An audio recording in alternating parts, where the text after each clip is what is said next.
Estamos en nuestra serie Discípulos. Estamos aprendiendo cada uno de nosotros para que nosotros podamos permanecer en la doctrina. Eso decía la Escritura, ¿verdad? Que los que permanecían en la palabra, en la doctrina, en la enseñanza de los apóstoles eran los discípulos.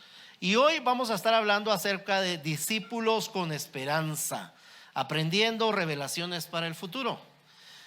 Y de esto vamos a hablar, acerca de esa esperanza que nosotros tenemos que tener en el futuro. Y voy a leer la primera carta de Tesalonicenses, capítulo 4. Voy a tomar del verso 13 al verso 18. Voy a tener esta lectura y hay algunos verbos ahí que son muy interesantes, muy importantes, que nosotros los aprendamos. Así que voy a empezar a leer en el verso 13, primera carta de Tesalonicenses, capítulo 4, verso 13 al 18. Dice la Escritura: tampoco queremos, hermanos, que ignoréis acerca de los que duermen, para que no os entristezcáis como los otros que no tienen esperanza. Porque si creemos que Jesús murió y resucitó, así también traerá Dios con Jesús a los que durmieron en él. Por lo cual os decimos esto en palabras del Señor, que nosotros que vivimos, que habremos quedado hasta la venida del Señor, no precederemos a los que durmieron. Porque el Señor mismo, con voz de mando, con voz de arcángel y trompeta de Dios, descenderá del cielo, y los muertos en Cristo resucitarán primero. Luego nosotros, los que vivimos, los que hayamos quedado, seremos arrebatados juntamente con el Señor en el aire, y así estaremos siempre con el Señor. Por tanto, alentaos unos a otros con estas palabras. Bueno, y lo que estamos tratando de ver es poder tener esa esperanza en el futuro. ¿Y qué es la esperanza? Vamos a ver, ¿quién me puede decir qué es la esperanza? Confianza. Fíjese que esa palabra esperanza, su derivado, su etimología o su raíz es la palabra esperar. Entonces, esperanza significa esperar con fe, esperar algo que va a venir, que viene en el futuro, y que nosotros estamos atentos al momento que está llegando. Nosotros los cristianos, la iglesia, tenemos esa esperanza, guardamos esa esperanza de la segunda venida de Jesús, porque Él viene por su iglesia. Y quiero decirle que cuando nosotros hablamos de las cosas futuras, normalmente siempre nos da un poco de, así como de cosa, ¿verdad? Hablar de las cosas futuras, especialmente cuando oímos que va a haber destrucción, que va a haber hambre, que van a haber pestes. Uno se aflige, ¿verdad? Uno dice, ¿qué vamos a hacer? ¿Qué va a pasar? ¿Cómo irá a estar el mundo, verdad? Todo el mundo se imagina, ¿verdad? Cuando uno mira películas o noticias, el día de ayer precisamente en los grupos familiares estuvimos viendo acerca de que la iglesia no pasará la tribulación. Y ahí habían por lo menos 3 reportajes que hablaban acerca de noticias de la destrucción del mundo. Decía que el mundo se iba a destruir en el 2023, en junio del 2023, o si no en 2032, o si no en el 2039, pero no hay una certeza. Algunos decían que el año pasado, cuando entró la pandemia, todos estábamos con esa psicosis, ¿verdad? ¿Será que es el tiempo del fin? ¿Será que ya son las señales ya para que el mundo se acabe? Y todos estábamos con esa incertidumbre, porque cuando se habla del futuro causa varias cosas. Causa incertidumbre y a veces causa temor, ¿sí? Causa temor, más cuando uno escucha y uno dice, es que va a haber un apocalipsis mundial, ¿verdad? Wow, y uno se asusta, ¿verdad? Porque uno entiende que apocalipsis es como destrucción, es como el fin y todo eso. Pero realmente, cuando nosotros vamos a la Biblia y vemos esa palabra griega, apocalipto, eso significa revelación.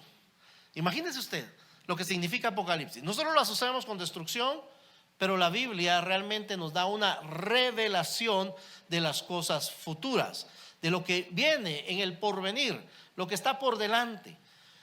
Y yo quiero decirle que cuando uno lee Apocalipsis, uno se da cuenta que el desenlace de Apocalipsis es un desenlace de victoria, es un desenlace de triunfo, es un desenlace romántico de amor, porque el Señor está con su iglesia. Entonces es un mensaje, cuando vemos Apocalipsis, es un mensaje de esperanza, es un mensaje de salvación, porque ahí encontramos la salvación. Lo que sucede es que a veces nos da esa curiosidad, ¿verdad? Nos preocupa. ¿Qué va a pasar con nosotros? ¿Qué va a pasar con nosotros cuando este mundo termine? Cuando muramos, cuando partamos de esta tierra, ¿qué va a pasar? ¿Será que todo se acaba? ¿Será que hay otra vida después de esta? Tenemos esas incertidumbres, y yo quiero decirle que la iglesia de Tesalónica estaba atravesando por las mismas dudas que nosotros atravesamos hoy en día. Estaban preocupados. Pablo, cuando fundó la iglesia de Tesalónica, y en sus enseñanzas habló de esa resurrección de Jesucristo, habló de esa segunda venida de Cristo, habló acerca de que la iglesia iba a estar con Cristo, pero él no estuvo mucho tiempo, digamos, en la iglesia de Tesalónica. Él partió rápido de ese lugar. Cuando él recibe el informe de Timoteo, porque Timoteo estaba encargado de esa iglesia, entonces ellos tenían esta duda en cuanto a qué va a pasar. Algunos decían que cuando viniera Jesús solo se iba a llevar a la iglesia que estaba viva, y los que estaban ya habían fallecido en el Señor no iban a trasladarse con él. Entonces Pablo escribe esta carta a la iglesia, ¿sí? A la iglesia. Él escribe la carta a la iglesia para que sea leída en la iglesia de Tesalónica y en todas las iglesias donde pudiera circular, ¿sí? Ya le expliqué yo que eso es una epístola, es una carta pública, ¿sí? Una carta que aunque tenga remitente, alguien que la recibe, receptor, siempre se lee en todos lados. Por eso es una epístola. No es una carta personal, sino es una carta general que todo mundo la puede leer. Entonces, él está leyendo están leyendo la escritura, y entonces encuentran esta parte y dice: hermanos, tampoco queremos que ignoren lo que va a pasar. Por eso da estas instrucciones, porque él quiere que nosotros conozcamos qué va a suceder con aquellos que han fallecido antes de su venida.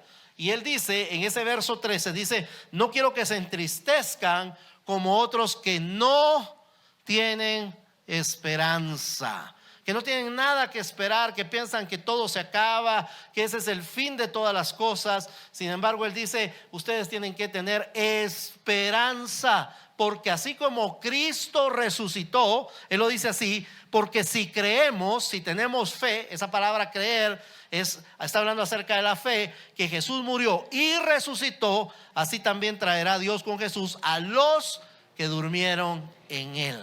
O sea, está dando una enseñanza el apóstol Pablo acerca de lo que va a suceder. Pero continúa el apóstol Pablo hablando, porque entonces empieza a decir que los que hayan quedado van a ser trasladados, van a ser arrebatados por él, y nos juntaremos con él en el cielo. Quiero contarle que la segunda venida de Jesús es un programa, ¿sí? Y este programa está dividido en dos fases, ¿sí? La fase número 1 es el traslado de la iglesia, es el arrebatamiento de la iglesia. Y la fase número 2 es cuando él ponga los pies sobre la tierra, ¿sí? Son dos acontecimientos diferentes del mismo programa. No sé si me explico, me doy a entender. Es un programa que tiene dos fases, ¿sí? Es como cuando usted quizás va a construir una casa y dice: voy a hacer un plano de una casa de 2 niveles, pero la voy a construir solo el primer nivel y voy a dejarlo preparado para el segundo, ¿sí? Usted inicia una fase, pero su casa usted ya tiene diseñado todo, pero no la terminó completamente. Y cuando usted ya tiene las posibilidades, entonces termina la segunda fase, ¿sí? Y usted ya tiene todo preparado, digamos, ya lo tiene planificado, ya tiene estructurado, ya tiene todo listo para poder echar el segundo nivel. Los cimientos para una casa de un nivel son diferentes que para 2 niveles, ¿verdad? Tiene que cimentarse de mejor manera, con más material, etcétera. Ustedes sabrán, los que son constructores. Pero bueno, lo que quiero decir entonces es que es por fases. Entonces la primera fase es el traslado, el arrebatamiento de la iglesia. En ese momento inicia la segunda venida de Cristo. La segunda venida de Cristo concluye cuando Él pone los pies sobre la tierra. Desde que la iglesia es arrebatada hasta que Jesús vuelve a poner los pies sobre la tierra, es un periodo de 7 años. ¿Por qué sabemos que son 7 años? Porque la iglesia dice que en ese periodo, aquí en la tierra, va a haber algo que se conoce como la tribulación. Lo vamos a estar viendo más adelante. Entonces, cuando la iglesia es trasladada, inicia el periodo de la tribulación. Ese periodo, quiero decirle algo. Dios tiene un trato con su pueblo escogido, con el pueblo de Israel, con la nación de Israel. Ese trato Él lo ha tenido durante todos los años de la historia. Pero cuando uno va al libro de Daniel, en el libro de Daniel, Daniel nos habla de 70 semanas que se cumplirán para que sea el fin de todas las cosas.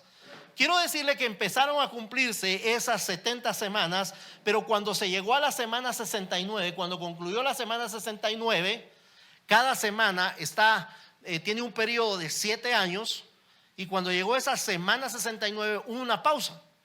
Hubo una pausa en ese trato que Dios tenía con Israel, porque en esa pausa que Él hizo, introdujo algo que se llama la gracia, ¿sí? Introdujo lo que nosotros conocemos como el período o la dispensación de la gracia.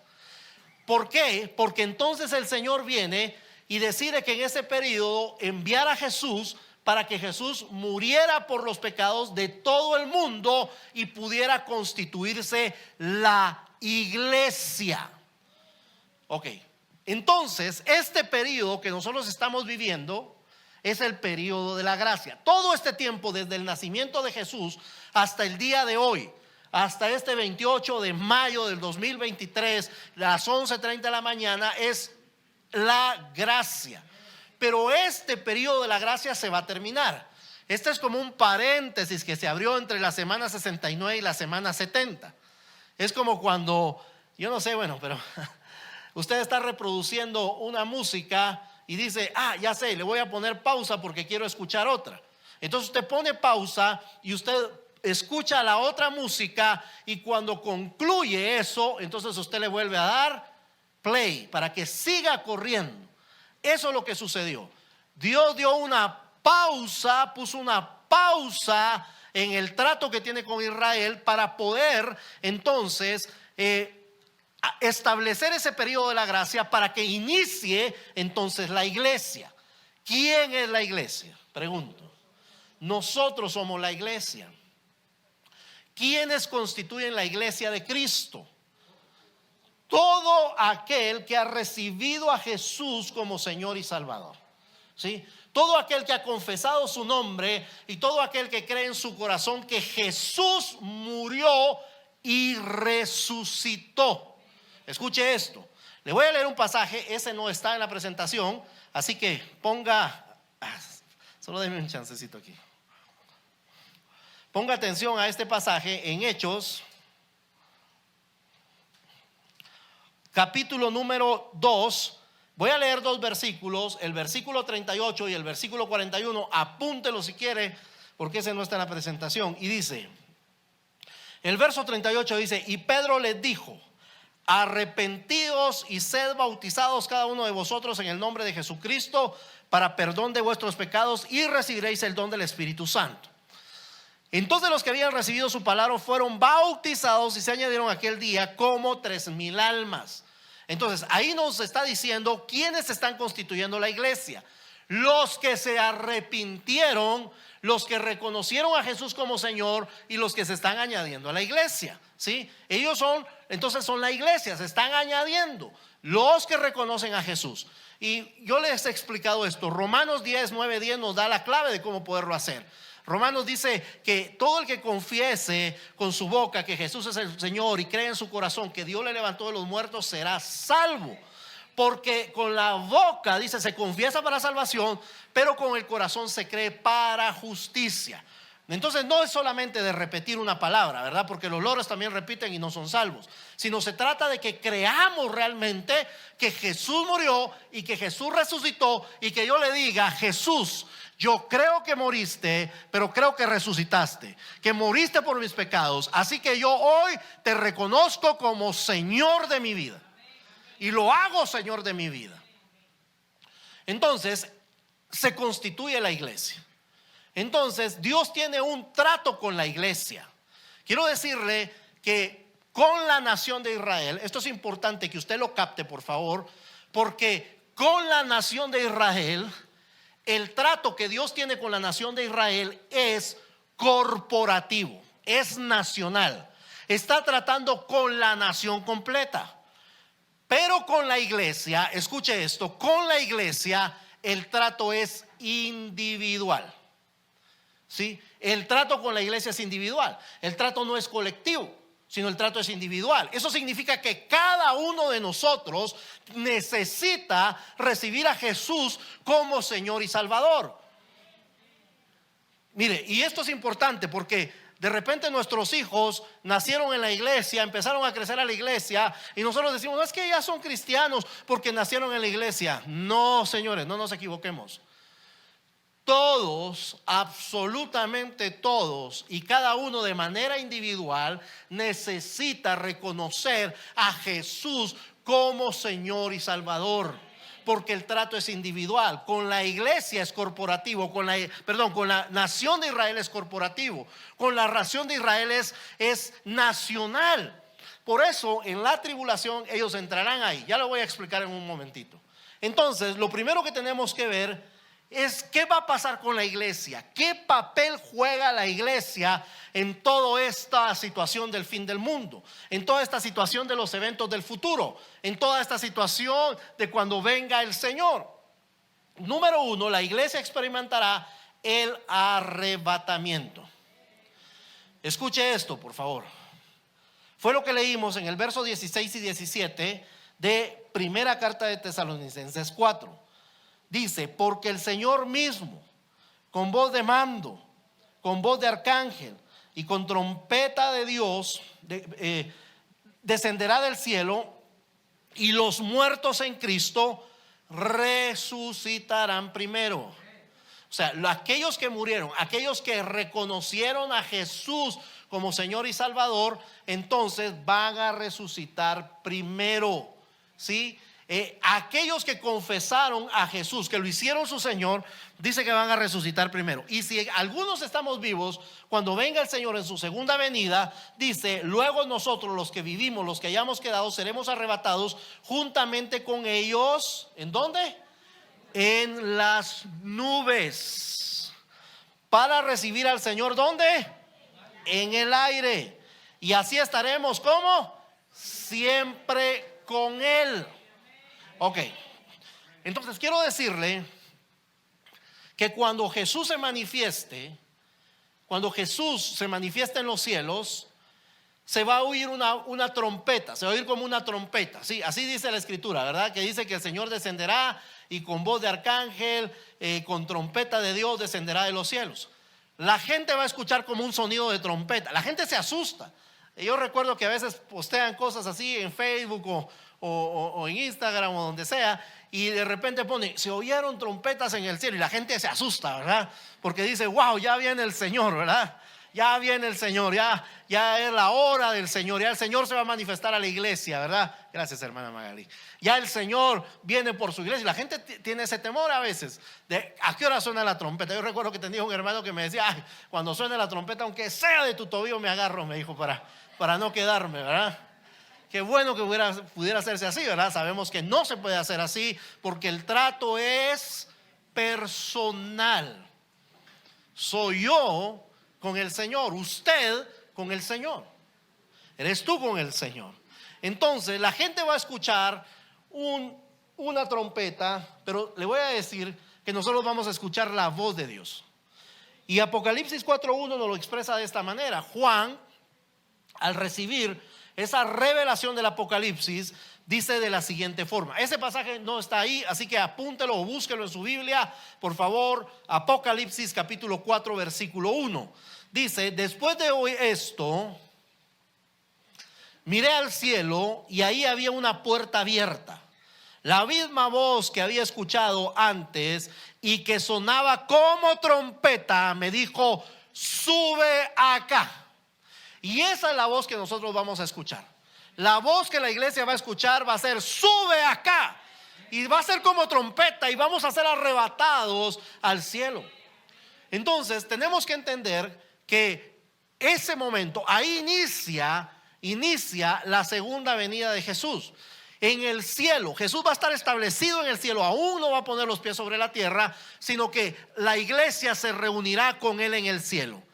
Ahí, en ese lugar, van a suceder dos acontecimientos importantes. Pero aquí en la tierra también va a suceder un acontecimiento importante, un acontecimiento muy tremendo. Pero voy a iniciar con el primer acontecimiento que va a suceder en el cielo. Es que la iglesia estará presente en el tribunal de Cristo. Ahora, tenemos que entender qué es eso del tribunal de Cristo. Pero para eso voy a leer dos pasajes. Segunda carta de Corintios, capítulo 5, verso 10. Segunda carta a los Corintios, capítulo 5, verso 10 dice: porque es necesario que todos nosotros comparezcamos ante el tribunal de Cristo. Recuérdense que la carta está dirigida a la iglesia, para que cada uno reciba según lo que haya hecho mientras estaba en el cuerpo, sea bueno o sea malo. Ya voy a explicar. Romanos 14:10. Romanos 14:10 dice: pero tú, ¿por qué juzgas a tu hermano? O tú también, ¿por qué menosprecias a tu hermano? Porque todos compareceremos ante el tribunal de Cristo. Quiero explicar algo. Esa palabra tribunal que encontramos ahí en el griego se llama bimá. ¿Qué es eso del bimá? El bimá es una plataforma. Es una plataforma que se utiliza para recompensas, para premios. ¿De dónde sacaron esta palabra? Lo sacaron de los Juegos Olímpicos griegos. Esos Juegos Olímpicos, cuando habían triunfadores, los subían a una plataforma para reconocerlos ante todas las personas que estaban presentes viendo la competencia.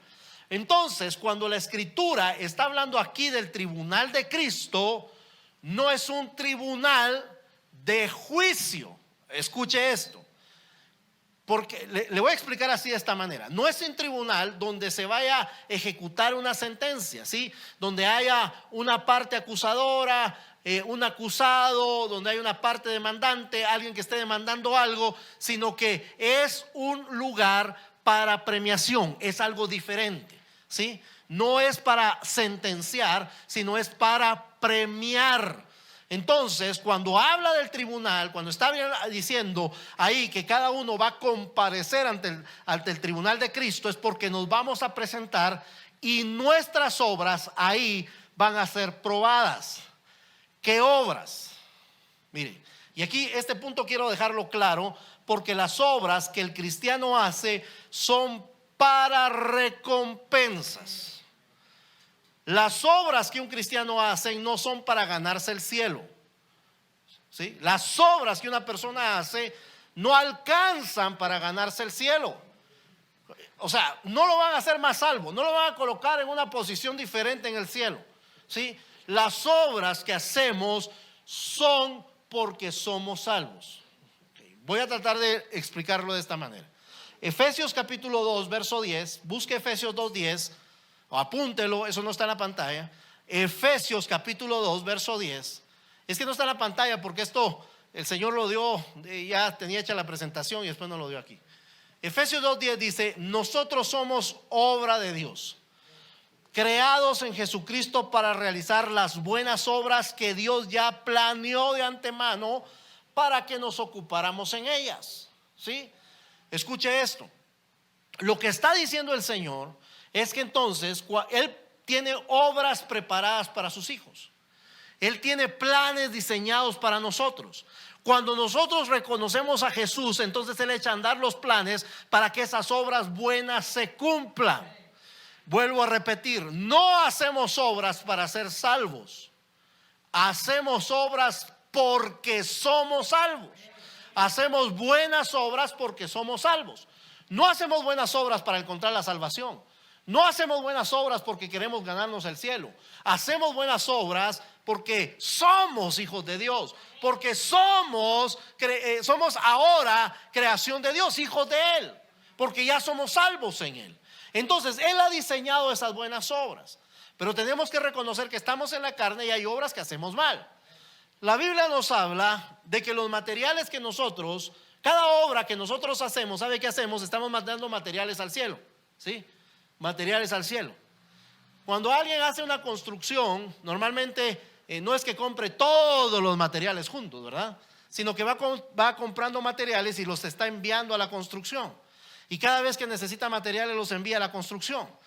Lo mismo sucede nosotros con las obras que hacemos siendo cristianos, ¿sí? Pero hay dos clases de materiales. La Biblia nos habla que una clase de material es heno, paja y hojarascas, ¿sí? Esos materiales, y también dice que hay oro, plata y piedras preciosas. Y la Biblia nos habla de que todos esos materiales van a ser probados por fuego. Ahora pregunto, ¿qué pasa si yo le prendo fuego a la paja, al heno y a la hojarasca? ¿Ah? Se quema, se consume, se hace ceniza, ¿sí? O sea, se acaba, no queda nada. Ahora, ¿qué pasa si yo le prendo fuego al oro, la plata y a las piedras preciosas? Se purifican. Ahora, quiero explicar por qué. Porque, digamos, cuando lo que pasa es que nosotros conocemos el oro y la plata y las piedras preciosas ya trabajadas, ya pulidas, ya hecho precioso, ¿no? Pero esos son materiales que vienen contaminados. Son como rocas que vienen contaminadas y necesitan pasar por un proceso. En el caso del oro y la plata tienen que entrar a algo que se llama el crisol, que es como un horno que se calienta a temperaturas muy altas para que derrita el material. Entonces lo que sucede es que lo puro baja y lo impuro sube. Los materiales impuros suben, y lo que tienen que hacer es el artesano es agarrar con una espátula y sacar todas las impurezas. Entonces, al sacar todas las impurezas, todo lo que no sirve, entonces ya nos quedan los materiales preciosos. Eso significa que cuando prueben nuestras obras allá en el cielo, va a quedar lo precioso, va a quedar lo bueno, lo lindo, lo maravilloso, lo extraordinario de las obras que estamos haciendo. Entonces, esos materiales estamos enviando allá, y esas obras van a servir para algo. Mire pues, quiero leerle Colosenses 3:24, tampoco está ahí, pero usted búsquelo. Colosenses capítulo 3, verso 24, dice la escritura: recuerdes que ustedes van a recibir la recompensa del Señor que Dios le prometió a su pueblo, pues ustedes sirven a Cristo el Señor. Entonces van a haber recompensas también por las obras que hacemos. Y esas obras son coronas. No voy a hablar de las coronas, eso se habla en el discipulado, pero quiero presentar, si ponemos la diapositiva, de que hay 5 coronas que nos hablan las escrituras. Si quiere le tomo una foto para que usted lo pueda llevar. Dice, está la corona de gozo, la corona incorruptible, la corona de vida, la corona de justicia, la corona de gloria por el trabajo pastoral. Esto es para líderes, supervisores, la gente que cuida a otras personas. No solamente para el que trabaja de pastor, ¿verdad? Sino es para el que hace el trabajo de ese trabajo pastoral de cuidar. La corona de gozo, aquí están los textos: Primera de Tesalonicenses 2, 19, 20. Corona incorruptible, Primera de Corintios 9, 25. Corona de vida, Santiago 1, 12 y Apocalipsis 2, 10. Corona de justicia, Segunda de Timoteo 4, 8. Y corona de gloria, Primera de Pedro capítulo 5, verso 4. Eso lo explicamos en el discipulado. Entonces, estas coronas, ¿para qué van a servir? Porque estas coronas, estos premios que estamos recibiendo por este trabajo, cuando estemos delante de la presencia de Dios, lo vamos a ofrendar a Él. Usted va a depositar sus coronas delante de Dios. Así lo habla Apocalipsis. Pero usted puede decir, ¿y aquel que recibió a Cristo en el último momento, así como aquel ladrón que estaba en la cruz? ¿qué le va a ofrecer? Por lo menos una corona, ¿verdad? La corona de la salvación. Por lo menos una le va a poder ofrecer. Pero yo sé que los que estamos acá podemos ofrecer muchas coronas más conforme nosotros vayamos creciendo en el Señor y sirviendo al Señor con todo nuestro corazón. Entonces, este es el primer acontecimiento en el cielo. El acontecimiento que se llama el tribunal de Cristo o la plataforma de premiación. Eso se está dando en el cielo. Ahora, aquí en la tierra, yo le digo, se cierra el paréntesis de la gracia, la iglesia es trasladada y continúa el trato de Dios con la nación de Israel y el resto del mundo. El resto de las personas que se quedaron acá. Recuérdese, aquellos que reconocieron a Jesús como Señor y Salvador, la iglesia de Jesús va a ser arrebatada. Aquellos que reconocieron a Jesús como Señor y Salvador, ellos van a ser trasladados al cielo y estarán con Él. Pero los que se quedan en la tierra van a vivir un periodo que se llama el periodo de la gran tribulación.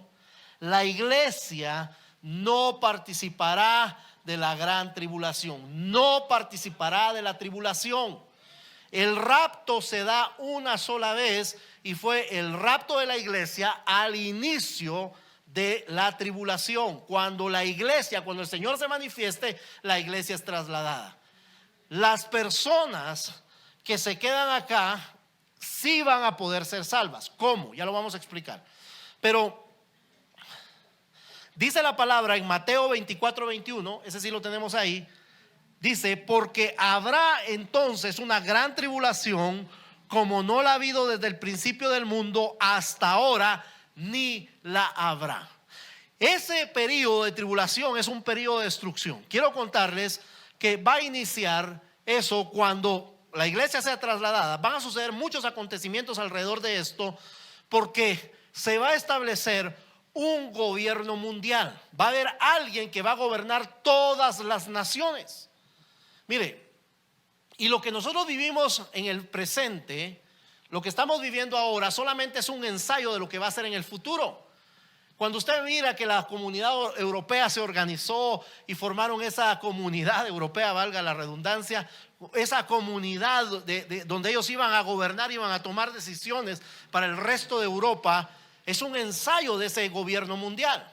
Usted lo ve en las Naciones Unidas. Las Naciones Unidas, los países que se adhieren a las Naciones Unidas están tratando de hacer leyes globalizadas para todos los países que están adheridos a las Naciones Unidas, para que haya una sola ley para todas estas naciones. Entonces, estos solamente son ensayos y plataformas para poder establecer ese gobierno mundial. Van a haber guerras, van a haber destrucciones, va a haber caos en el mundo, pero va a haber un gobierno que va a surgir, va a haber un líder que va a emerger, que va a poner paz en medio de todas las naciones. Y todos se van a adherir a ese programa para poder tener paz. Y va a haber una aparente paz. 3 años y medio. Este periodo de la tribulación aquí en la tierra se divide en 2 facetas. La primera faceta de 3 años y medio va a ser una aparente paz. Pero al final de esos 3 años y medio resulta que van a haber guerras, destrucciones, pestes. Van a empezar a haber persecuciones. Se van a levantar personas, 144,000 dice la escritura, que se van a levantar a predicar la palabra. Estos son judíos. Son judíos que se van a levantar a predicar la palabra. Por eso es que va a haber predicación, la gente se va a convertir. ¿Sabe qué va a decir la gente? Bien, tenía razón aquellos que nos invitaron a Abre tus ojos, que nos dijeron que el mundo se iba a acabar. Y mucha gente va a creer ahí. Y hay gente que se va a convertir porque el Espíritu Santo ya no va a estar permanente en la tierra, pero va a tener la misma función que tenía en el Antiguo Testamento. Y va a descender para que la gente se convierta y vuelva a subir al cielo. Entonces la gente va a poder ser quitada a la venta, porque recuérdense que el único que convence del pecado es el Espíritu Santo. Entonces, lo que va a suceder en ese periodo va a ser que ellos estarán predicando y la gente se convertirá, pero la gente que se convierta va a ser perseguida. Y algunos morirán en la persecución. Y van a ser, dice, decapitados. Va a haber sangre en ese periodo aquí en la tierra. Pero nosotros no vamos a estar aquí. Por favor, eso sí tenemos que tenerlo claro. La iglesia ya no va a estar aquí. La iglesia estará con el Señor. Estará allá en el tribunal de Cristo recibiendo los premios y las coronas. Y otro acontecimiento que voy a hablar en un minuto. Entonces, pero acá en este lugar va a estar sucediendo todo eso. La gente va a ser perseguida.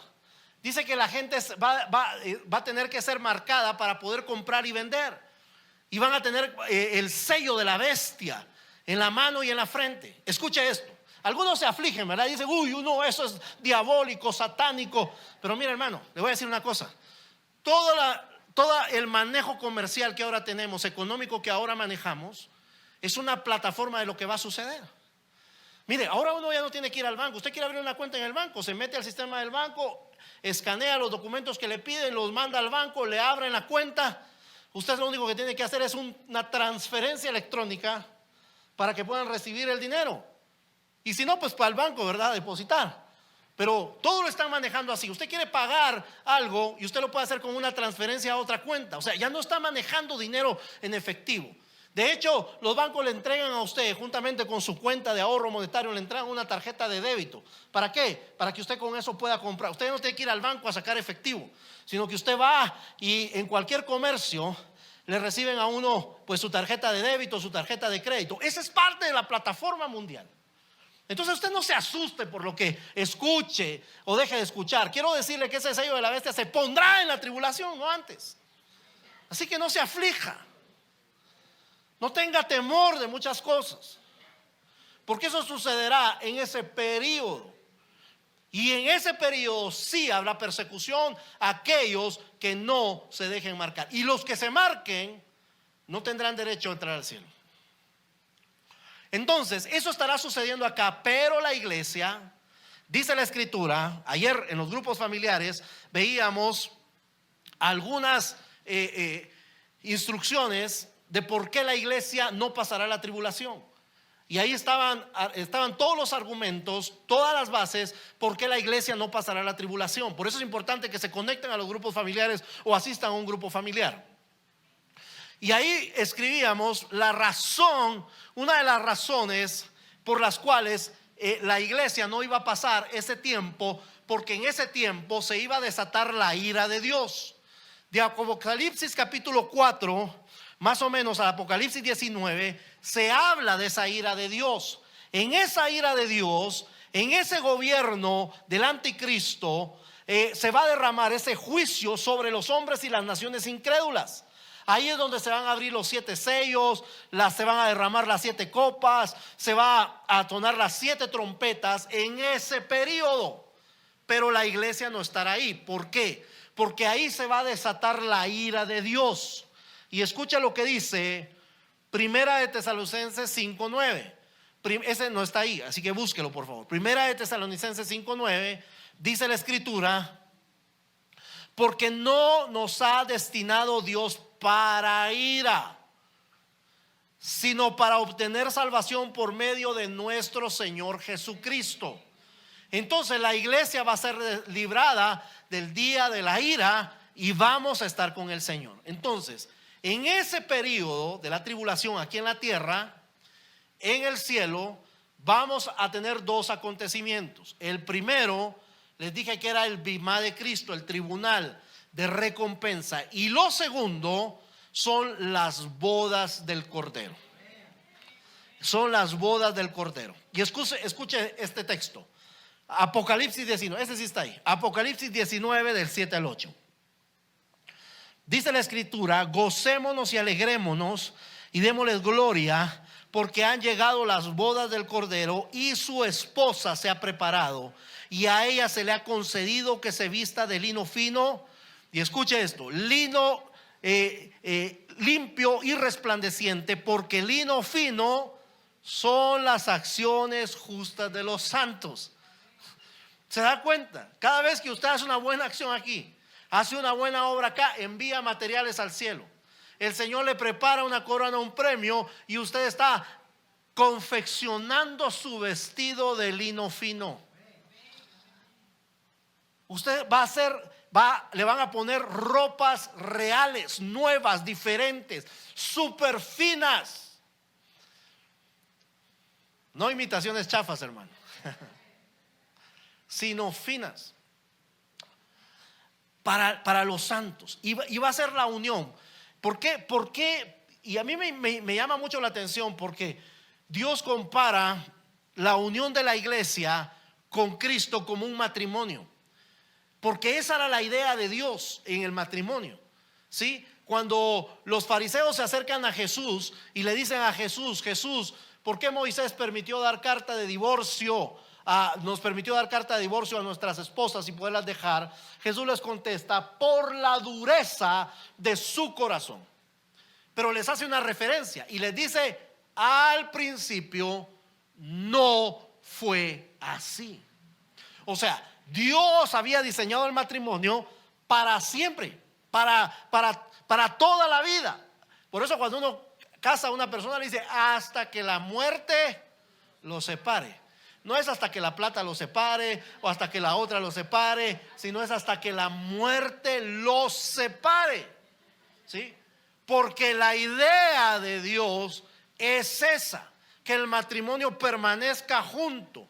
Y cuando Él habla de las bodas del Cordero, es porque está hablando de la unión de la iglesia con Cristo para siempre. O sea, ya no va a haber nada que lo pueda separar, sino estarán ahí para siempre. Ahí estaremos con el Señor eternamente y para siempre. Mire, qué lindo, porque dice la Escritura que cuando estemos allá con el Señor, dice que ahí ya no va a haber tristeza. Yo quisiera invitar al hermano Víctor, si me puede acompañar acá, por favor. Ahí ya no va a haber tristeza. Ahí ya no va a haber dolor. ¿Sabe qué dice la Escritura? Que ahí dice: toda lágrima de nuestros ojos va a ser enjugada. Mire cuántas veces tal vez aquí en este mundo nosotros lloramos, quizá por tristeza, por dolor, por angustia, por desesperación, por impotencia, donde nosotros no podemos hacer ya nada, por desilusión. Y tal vez porque nos sentimos quebrantados en el corazón y lloramos. Y le digo algo: a veces lloramos sin esperanza, pensando de que las cosas no van a tener solución, que los problemas no se van a solucionar nunca, que siempre viviremos en esos eternos problemas. Pero la Escritura dice que ya todo eso se va a acabar. Imagínense qué lindo, hermano, porque dice que las lágrimas de nosotros serán enjugadas. ¿Sabe qué significa eso? Que Dios mismo va a limpiar las lágrimas de tus ojos y las va a quitar y te va a decir: no te preocupes, entra al reposo de tu Señor, entra al descanso de Dios, entra aquí conmigo y ya nadie te va a separar de este lugar. Aquí estarás conmigo para siempre. Qué lindo, hermano, va a ser ese momento glorioso donde podamos encontrarnos con Él. Quiero decirte que todavía hay puntos que tengo que tratar acá, pero el día miércoles estaré concluyendo este tema. Así que por favor quiero invitarte a que tú puedas venir a las 7:30 de la noche. Si no puedes venir por alguna razón, conéctate.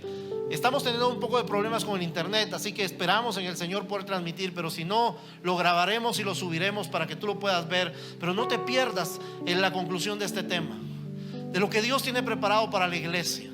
Pero quiero decirte que la obra de Jesús es maravillosa, porque toda la obra de Jesús es una obra de amor y de misericordia. Es una obra donde Él nos está acercando a Él. Y no solo nos acerca a Él, sino que nos invita a nosotros a acercarnos también a Él. El profeta Jeremías decía: tú me atraes a mí con tus cuerdas de amor, tú me seduces de tal manera que no te puedo decir que no. Pero Él también abre el espacio y nos invita a entrar, porque dice y que nosotros nos acerquemos al trono de su gracia para obtener misericordia.